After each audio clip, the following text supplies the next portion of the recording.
আর একটা ব্যাপার কি আপনি লক্ষ্য করেছেন? কি বলো তো? গোপালের দেহ কারা কাঁধে করে নিয়ে যাচ্ছে?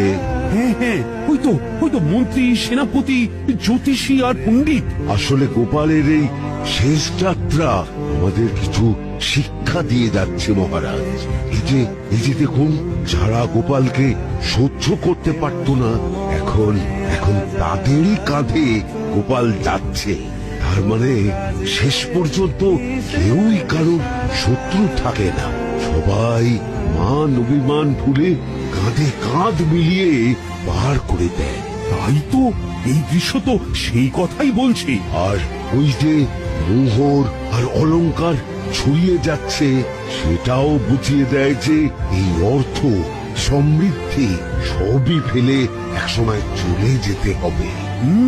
কি ভীষণ সত্যি। দুটো খালি হাতও বুঝিয়ে দিচ্ছে, খালি হাতেই আমরা সংসারে এসেছিলাম আর